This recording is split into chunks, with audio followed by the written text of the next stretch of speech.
human existence on this earth goes back an extraordinary long period of time, most of which we have no identifiable information.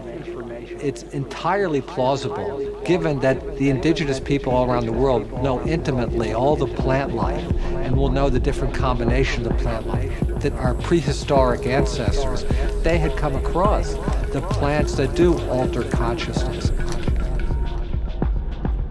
In the late 1970s, Terence McKenna and his brother Dennis McKenna were the first that proposed the stoned ape hypothesis.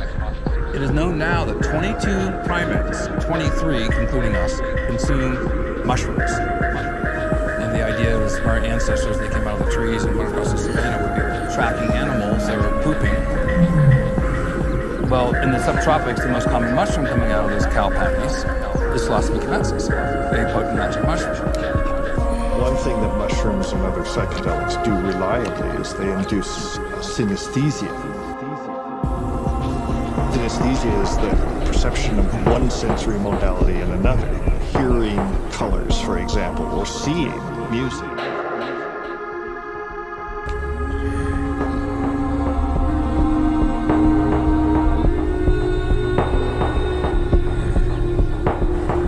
You have these profound experiences, and you have to put yourself in their place and imagine what the impact of such an experience must have been on the early harmed.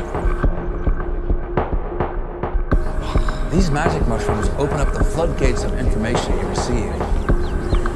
Basically, you can think of it as a contact fluid between the synapses within the brain.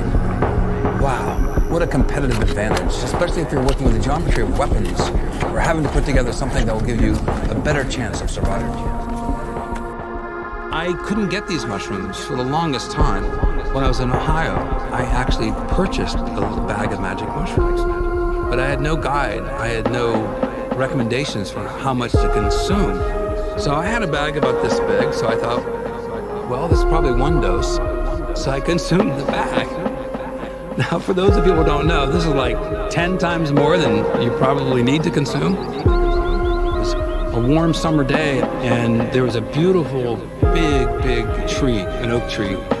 And then I noticed the black clouds on the horizon, and I realized there was a storm coming. And I thought, this is great. I have this great visual of the storm coming. And I thought, well, I'm going to climb to the top of the tree. So I'm starting to feel the effects.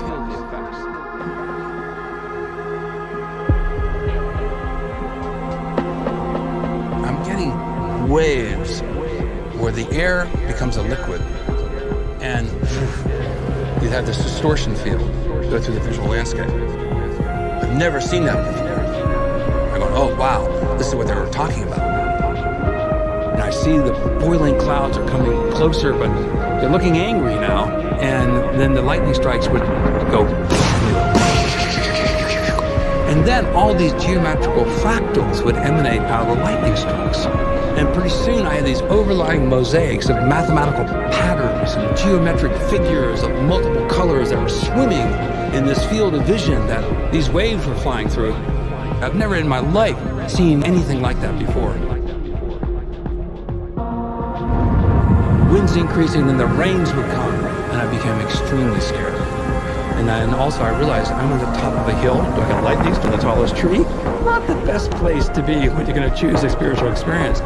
And so I held onto the tree for dear life. And that tree was my pillar back into the core of the earth. And I felt secure as long as I held onto the tree. Lightning strikes all around, thunderclaps. 1 second between a lightning strike and a thunderclap, you knew it was coming closer and closer. I was terrified that I wouldn't survive. And through this terrific experience, terrifying and terrific at the same time, I'm up in this tree and I'm saying, well, what should I focus on? And I was like, stand still, you're not stupid, you stutter all the time. And so I thought, I need to stop stuttering.